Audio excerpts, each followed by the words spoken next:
بسم اللہ الرحمن الرحیم۔ دوستو، یہ حکایت مولانا روم کی کتاب سے ماخوذ ہے۔ ایک دفعہ کا ذکر ہے کہ عظیم بادشاہ محمود غزنوی اپنے دربار میں دربار سجائے درباریوں کے ساتھ بیٹھے ہوئے تھے، جن میں وزیر، مشیر اور ان کے خادم اور ملازم، غلام سب لوگ کھڑے تھے۔ محمود غزنوی کے ہاتھ میں ایک قیمتی ہیرا تھا۔ کچھ سوچ کر محمود غزنوی نے اپنے وزیروں اور مشیروں کو مخاطب کر کے کہا، کیوں نہ آج آپ کا ایک امتحان ہی ہو جائے۔ تو ایک وزیر کو انہوں نے کہا کہ آپ ادھر تشریف لائیں اور اس ہیرے کے متعلق فرمائیں، یہ کیسا ہیرا ہے۔ اس وزیر نے آ کے بادشاہ سے وہ ہیرا وصول کیا اور کہا، بادشاہ سلامت، یہ تو بہت ہی قیمتی ہیرا معلوم ہوتا ہے، بہت ہی نادر ہے، اور شاید اس جیسا ہیرا تو میں نے پہلی دفعہ دیکھا ہو۔ محمود غزنوی نے کہا کہ آپ اس ہیرے کو توڑ دو۔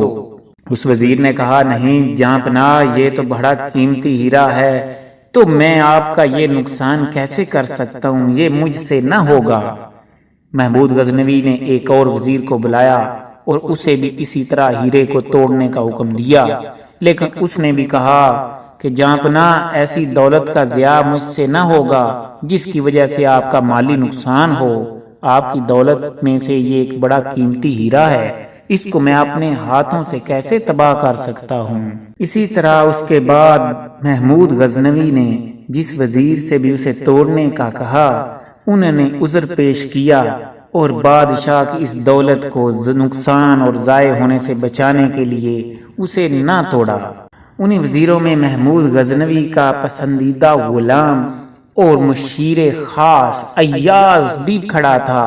دوسرے وزیر اکثر ایاز سے جیلسی محسوس کیا کرتے تھے اور حسد کرتے تھے کہ بادشاہ اسی کو کیوں اتنا ذہین اور سمجھدار کہتا ہے، اگر ہم بھی تو بادشاہ کو ایسے ہی مشورے دیتے ہیں، لیکن بادشاہ اس کے سامنے ہمیں نظر انداز کرتا ہے، اور اس غلام ایاز کو اتنی حیثیت کیوں دی جاتی ہے۔ ایاز کھڑا یہ سب دیکھ رہا تھا۔ اسی اثناء میں محمود غزنوی نے ایاز کو حکم دیا کہ وہ آئے اور اس ہیرے کو توڑ دے۔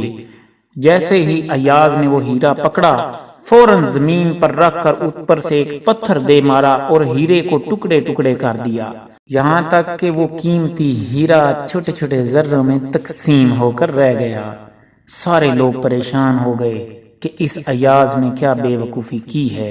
تب محمود غزنوی نے کہا، آپ نے بہت اچھا کام کیا ہے، یہ ہے ایاز کا اور آپ لوگوں کا فرق، کیونکہ ایاز نے میرے حکم کو اپنی رائے پر ترجیح دی ہے۔